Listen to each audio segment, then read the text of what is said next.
বন্ধুসকল মই উপস্থিত আছো আপোনাৰ চহৰ অঞ্চলত দুজন ফাৰ্মাৰ বন্ধুৱে এটা ধুনীয়াকে হাঁহৰ ফাৰ্ম কৰিবৰ বাবে এটা ঘৰ বনাইছে।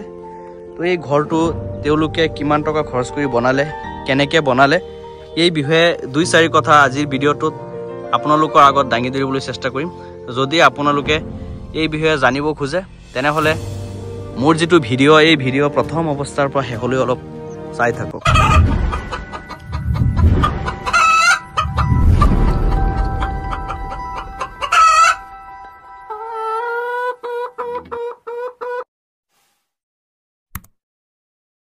সকল এই চহৰ অঞ্চলবিলাক আচলতে আপোনাৰ খেতি বাতি শাক পাচলিৰ বাবে বিখ্যাত হয়।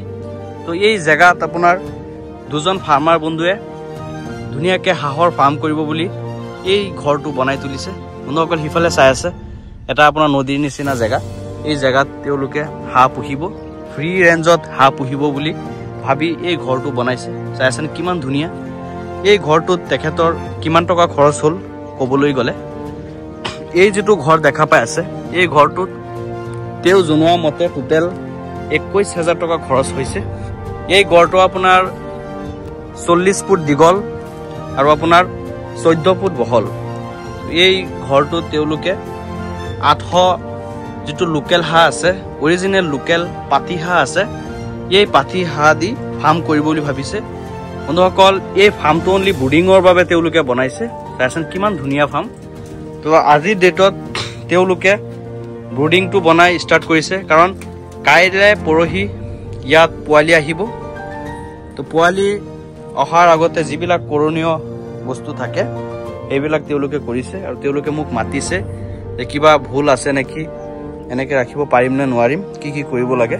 তো সেইকাৰণে মই আহিছোঁ। আহি দেখা পালোঁ যে ব্ৰিডিং চব ঠিকেই আছে, কিন্তু ইয়াত আপোনাৰ লাইটৰ আপোনাৰ সংখ্যা কম আছে, লাইট আৰু দিব লাগিব আৰু ইফালে দি অলপ যাতে হিটটো ধৰি ৰাখিব পাৰে তাৰ বাবে এটা তিৰপালৰ ব্যৱস্থা কৰি দিব লাগিব বুলি মই জনাইছোঁ।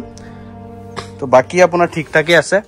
আৰু তলত চাওক কিমান ধুনীয়া বালি, কোনো ধৰণৰ গোন্ধ চুন্ধ এমনিয়াৰ সৃষ্টি নহ'ব। চাওক কিমান ধুনীয়া বালি, একদম শুকান, কোনো ধৰণৰ আপোনাৰ মইচাৰ নাই। ইয়াত চাওক কিমান তললৈকে মই দি আছোঁ, পুৰা আপোনাৰ শুকান বালি। তো এই বালিত তেওঁলোকে হাঁহ ব্ৰিডিং কৰিব। ইয়াত পোৱালিবিলাক 800 পোৱালি ব্ৰিডিং কৰিব। বহুত ধুনীয়া হৈছে। ইয়াত আপোনাৰ টোটেলি ক'বলৈ গ'লে 1000 মান হাঁহ ব্ৰিডিং কৰিব পাৰিব। তো এইটো বৰ্তমান বনাইছে 800ৰ কাৰণে। তো ইয়াত মই পিছলৈ ভিডিঅ' বনাম, যেতিয়া হাঁহ পোৱালি আহিব তেওঁলোকে কেনেকৈ পুহিব, কি কৰিব, মই ভিডিঅ' আপলোড দিবলৈ চেষ্টা কৰিম। কিন্তু ঘৰটোৰ কথা ক'বলৈ গ'লে টোটেল 21,000 টকা খৰচ হৈছে। টিনৰ বাবদ আপোনাৰ 6,000 টকা গৈছে আৰু এইবিলাক আপোনাৰ ৰেডিমেড হয়, 700 টকা দি কিনিছে এই দৰ্জাবিলাক। আৰু বাকীবিলাক আপোনাৰ এইবিলাক মজ্জা যিবিলাক আছে এইবিলাক দি মানে বাঁহ চাহ এইবিলাকত খৰচ গৈছে। এতিয়া আপোনালোকক দেখুৱাম ইহঁতে হাঁহটো ফ্ৰী ৰেঞ্জত ক'ত চৰাব। এতিয়া চাওক অকল তেওঁলোকে ইয়াত আপোনাৰ ফ্ৰী ৰেঞ্জত খুৱাব। চাওক সি ঘৰটো চাইছেনে, ঘৰ তাত, আৰু হাঁহবিলাক ইয়াত নমাই দিব, ইয়াত ফ্ৰী ৰেঞ্জত খুৱাব। এতিয়া ফ্ৰী ৰেঞ্জ খোৱাৰ লগে লগে আপোনালোকে ভিডিঅ'ত চাই আছে চব বগা মানে চাফা দেখি আছে, কিন্তু নহয় একচুৱেলি। চাওক ইয়াত কি কি আছে, এইটো চাওক কিমান ধুনীয়া খাদ্য পৰি আছে। এইটো চাওক এই শামুক চাই আছেনে, এইবিলাক খাব। তো এইবিলাক ফ্ৰী ৰেঞ্জত। এই চাওক পানীত শামুক, এইটো চাওক শামুক, কিমান ধুনীয়া খাদ্য। সেইটোৰ তলত এইফালে শামুক, এইটো শামুক চাই আছেনে। এইবিলাক ফ্ৰী খাদ্য খাব হাঁহে, খৰচ কম হ'ব। এয়া চাওক মই হাত দিছোঁ এইফালে, এইবিলাক চাওক কিমান ধুনীয়া, এইবিলাক খাব হাঁহে। এইটো চাওক পানীও বহুত ভাল পানী, এইটো শামুক। এইটো চাওক মাছ আছে ইয়াত, তেওঁলোকে মাছ আপোনাৰ 15 কুইণ্টেল মাছ ইয়াত দিছে বুলি জনালে। এইটো চাওক কিমান ধুনীয়া, বহুত ভাল লগা দৃশ্য। এয়া চাওক কিমান ধুনীয়া। এইবিলাক জেগাত যদি পোহে গোটেই দিন ইয়াত হাঁহবিলাক আপোনাৰ চৰি থাকিব। ৰাতি তেওঁলোকে দানা খুৱাব, যিটো পাৱাৰ দানা আছে আপোনাৰ ব্ৰইলাৰৰ যিবিলাক দানা থাকে আমি প্ৰভাইড কৰিম তেওঁলোকক, ভাল দানা। সেই দানাবিলাক তেওঁলোকে খুৱাব ৰাতি। চাওক কিমান ধুনীয়া দৃশ্য, চৰাই চিৰিকটিৰ মাত। চাওক এইফালে চাওক কিমান ধুনীয়া, এইবিলাক খাব হাঁহে।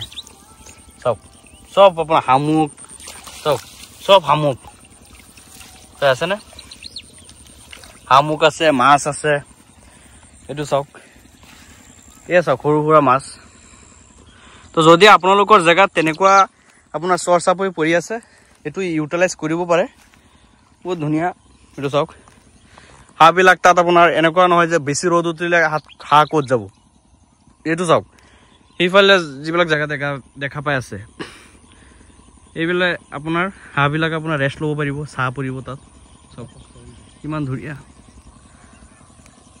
মোটামুটি বহুত ভাল জেগা হাঁহ পুহিব তেওঁলোকে মই আপডেট দিবলৈ চেষ্টা কৰিম ভাল পাব চাই পেলাই আপোনালোকে মাছ আছে শামুক আছে চব খাব বন্ধুসকল যদি আপোনালোকৰ তেনেকুৱা জেগা আছে ফাৰ্ম কৰক কি দিহা পৰামৰ্শ লাগে আমাৰ লগত যোগাযোগ কৰিব মোৰ হোৱাটছএপ নম্বৰ দিয়া আছে আৰু পোৱালি ছোৱালী যদি দৰকাৰ হয় আমাৰ যিটো নাম্বাৰ আছে যোগাযোগ কৰিলে হ'ল আৰু যদি নগাঁও মৰিগাঁও জিলাৰ কোনোবা ফাৰ্মাৰ হয় ডাইৰেক্ট আমাৰ অফিচত আহি যাব মুনচাঁদ এণ্টাৰপ্ৰাইজ বৰদোৱা জামতলা তো বন্ধুসকল ভিডিঅ'টো এইখিনি আছিলে কেনেকুৱা লাগিল ভিডিঅ'টো জনাব আৰু দুই ভাই বন্ধুৰ বাবে আপোনালোকে দোৱা কৰিব যাতে ছাকচেছ হ'ব পাৰে এই ফাৰ্মটো কৰি আগলৈকে ডাঙৰ প্ৰজেক্ট কৰিব বুলি ভাবিছে তো মই ভিডিঅ'টো এইখিনিতে সমাপ্ত কৰিছোঁ মোৰ চেনেলটো যদি আপোনালোকে এতিয়ালৈকে ছাবস্ক্ৰাইব কৰা নাই তেনেহ'লে প্লিজ ছাবস্ক্ৰাইব কৰি নিজৰ কৰি লওক কাৰণ ইহঁতে মীন পালন পশুপালন এইবিলাক বিষয়ৰ লগত জড়িত ভিডিঅ' আপলোড দিবলৈ মই চেষ্টা কৰোঁ বন্ধুসকল মীন পালন পশুপালন এইবিলাক কাম কৰিব বুলি ভাবি আছে যদি তেনেহ'লে অসমৰ কৃষিকথা নামৰ চেনেলটো ছাবস্ক্ৰাইব কৰি নিজৰ কৰি লওক বন্ধুসকল মোৰ ভিডিঅ'টো প্ৰথম অৱস্থাৰ পৰা শেষলৈ চোৱাৰ বাবে অসংখ্য ধন্যবাদ জনাইছোঁ